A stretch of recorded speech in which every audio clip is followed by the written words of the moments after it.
Halo, welcome to my channel Join Hulu. Terima kasih sudah bergabung. Sebelumnya jangan lupa subscribe, like, dan share agar konten ini lebih berkembang dan juga lebih bermanfaat kepada semua orang, terutama buat semester akhir.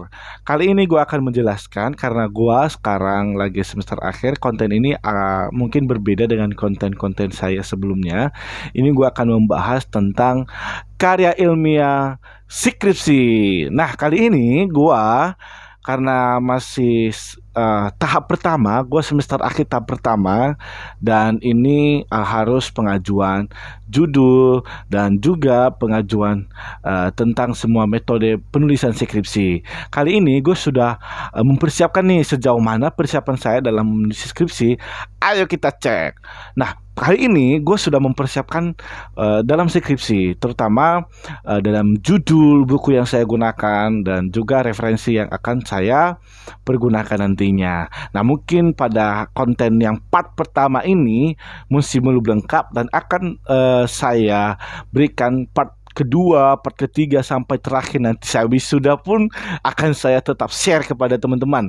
Oke, pada pertama ini gue akan mempersiapkan yang pertama untuk buku metode penelitian. Gue menggunakan dua buku metode penelitian. Yang pertama gue menggunakan buku metode penelitian yang ini. Nah, ini buku metode penelitian yang ini penerbitnya adalah AHI. Nah, di sini dibahas tentang buku metode penelitian kualitatif dan kuantitatif. Di sini semua dijelaskan dan dibahas secara detail dan teman-teman bisa mendapatkan buku ini di Gramedia dan juga di e-commerce. Semua e-commerce semua ada buku ini, bisa didapatkan di mana saja karena gampang sekali, harganya juga terjangkau sesuai dengan saku kita. Jadi yang kedua, gue menggunakan buku metode penelitian yang ini. Nah, buku metode penelitian ini ditulis oleh Profesor Dr. Sugiono yang penerbitnya adalah Alpha Beta. Di sini juga dijelaskan bagaimana metode penelitian kuantitatif dan kualitatif. Nah, karena gue sekarang lagi semester akhir tahap pertama, gue sudah menyediakan judul skripsi gua yaitu adalah peran penggunaan Tokopedia sebagai media promosi online shop dalam meningkatkan laba dan penghasilan. Nah, jadi karena kita tahu kenapa saya mengangkat judul ini, apa latar belakangnya, apa. Nah, kali ini gua akan menjelaskan kenapa gua ngangkat ini. Nah, ayo teman-teman silahkan saksikan. Dan sebelumnya jangan lupa subscribe, like, dan share. Ayo di subscribe ya. Nah, kali ini kenapa gua ngangkat ini adalah terbelakangnya dengan masuknya teknologi yang sangat canggih sekarang ini. Jadi ada berbagai macam cara untuk melakukan atau memasarkan produk-produk yang kita punyai.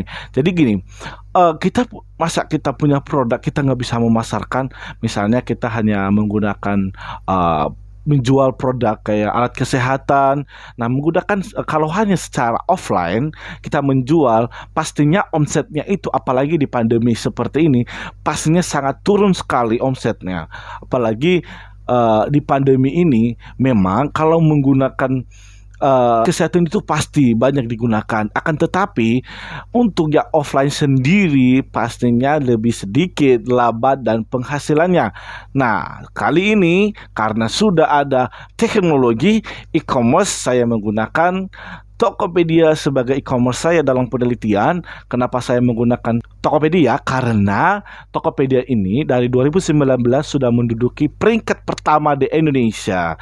Jadi itu saya menggunakan e-commerce yang itu, di mana nanti di situ akan dibahas tentang bagaimana supaya memasarkan produk-produk di dalamnya sehingga bisa menghasilkan laba yang luar biasa, profitnya mungkin bisa menghasilkan lebih menaik, grafiknya lebih naik. Nah, dari situ nantinya akan saya menggunakan studi kasusnya di Brian Medica.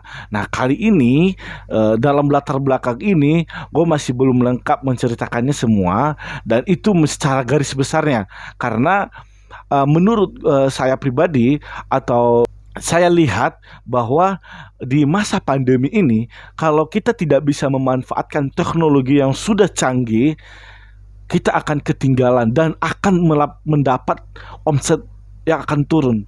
Sementara kita pikir begini, teknologi sudah canggih, barang ada, gimana kita memasarkan?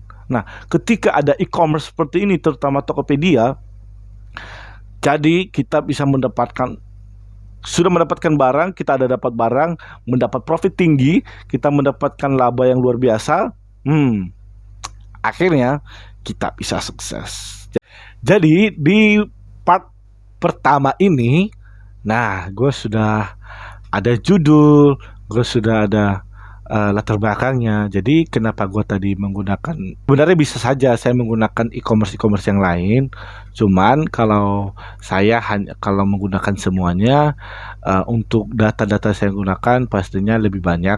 Terutama saya menggunakan dalam penelitian ini menggunakan metode penelitian kualitatif. Jadi tidak membutuhkan begitu banyak data, dan juga karena saya sebagai seorang karyawan dan juga saya sebagai penjual online shop, jadi untuk mengefisiensi waktu, saya menggunakan metode yang seperti ini. Jadi teman-teman, jangan patah semangat, pasti kamu bisa. Ayo, ini part pertama, jangan lupa saksikan part berikutnya. Jadi untuk part berikutnya ditunggu ya. See you next time.